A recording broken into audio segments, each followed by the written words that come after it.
اب یہاں بیوی کی عبادت دیکھیں کہ پروردگار اپنے ملائکہ پر افتخار کر رہا ہے کہ دیکھو میری کنیز کیسے عبادت کر رہی ہے۔ اب یہ ہمارے گھر میں عبادت ویسی ہے کیا؟ ہمارے گھروں کے اندر عبادت ویسی ہے؟ یا میں اپنی بیٹی کی تربیت کر رہا ہوں کہ وہ عبادت کو پہلے کرے؟ یا حجاب دیکھیں کہ جب ایک نابینا گھر کے اندر آتا ہے تو بیوی فرماتی ہیں کہ میں چادر پر پہن لوں، تو رسول خدا فرماتے ہیں کہ وہ تو نابینا ہے بیٹا۔ کہا بابا وہ نہیں دیکھ سکتا تو کیا ہوا، میں تو دیکھ سکتی ہوں۔ خود کیا یہ محرم نامحرم کا فرق آج ہمارے معاشرے میں، ہمارے گھروں میں پایا جاتا ہے؟ کیا ہم اپنی بچی جب 9 سال کی بالغ ہو جاتی ہے اس کو یہ سکھاتے ہیں کہ تمہارے لیے محرم کون ہے؟ کزن تمہارے لیے نامحرم ہے، یہ ساری چیزیں نامحرم ہے معاشرہ۔ اور اس سے بڑھ کر آج معاشرے کے اندر جو سب سے بڑا فقدان ہے وہ یہ سوشل میڈیا ہے، یہ موبائل۔ جہاں اس کے بہت سارے فائدے ہیں وہاں سب سے بڑا نقصان یہ ہے کہ محرم نامحرم ختم ہو گیا ہے۔ آپ جو دل چاہے دیکھیں، جس سے چاہے رابطہ کریں، حرام حلال ہو گیا ہے۔ انسان کو پتہ ہی نہیں ہے کہ گناہ کر رہا ہے کہ کیا کر رہا ہے۔ انسان اپنے ظاہر کو دکھانے کے لیے، نمود و نمائش کے لیے، خوب زینت خاتون کی اس کے محرم کے لیے ہے۔ ایک خاتون کی زینت اس کے صرف شوہر کے لیے، باقی کسی کے لیے نہیں ہے۔ حتیٰ جوتوں کے چلنے کی آواز سے لے کر، خوشبو سے لے کر، اگر کوئی اور شخص کھنچتا ہے تو اس نے گناہ اور معصیت کی ہے۔ خوب کیا یہ معاشرے کے اندر ہم اپنی تربیت کر رہے ہیں اپنے گھر والوں کی، اپنی چیزوں کی، یا نہیں؟ جبکہ آپ ادھر دیکھیں کہ بیوی کا خود ارشاد ہے کہ بیوی فرماتی ہیں کہ ایک عورت کے لیے سب سے بہترین، یہ سوال جو ہے وہ رسول خدا نے فرمایا، مسجد نبوی میں یہ سوال کیا کہ خاتون کے لیے سب سے بہتر کیا ہے؟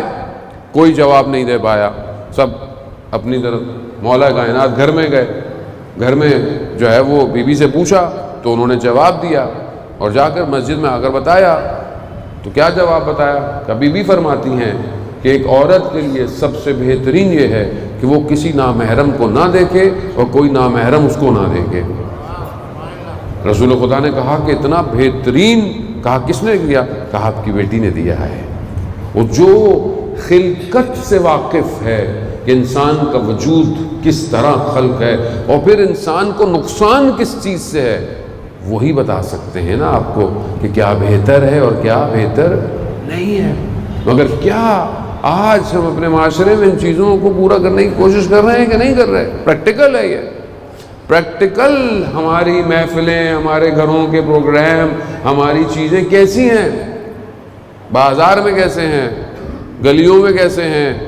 وہ اگر ایک مرد یہ خواہش رکھے کہ وہ نامحرم پر نگاہ کرے تو کل کو اس کی بہن بیٹی پر بھی نگاہ ہو سکتی ہے۔ مکافات عمل ہے عزیزان محترم۔ انسان جب کسی گناہ کی طرف بڑھتا ہے تو یہ سوچ لے کہ کل گناہ، یہ آتش اس کے گھر میں بھی آئے گی۔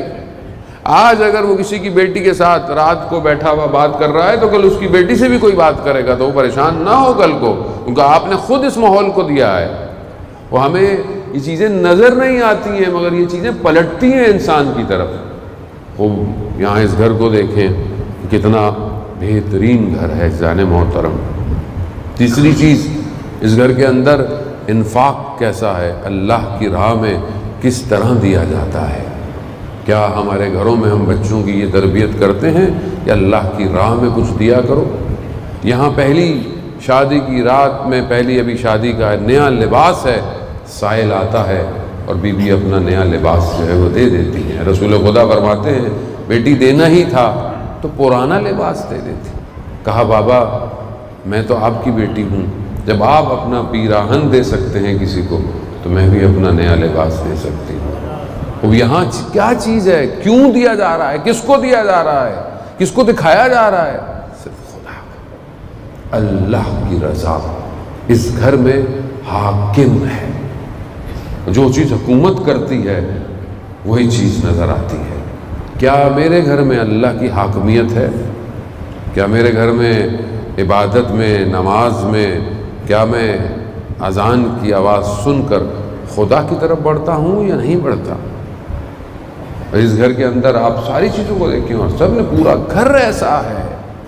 انفاق کہ جب سائل آتا ہے، جب بڑا گھر کا دیتا ہے روٹی تو سارے گھر والے روٹیاں جو ہے وہ اپنی ساحل کو دے دیتے ہیں۔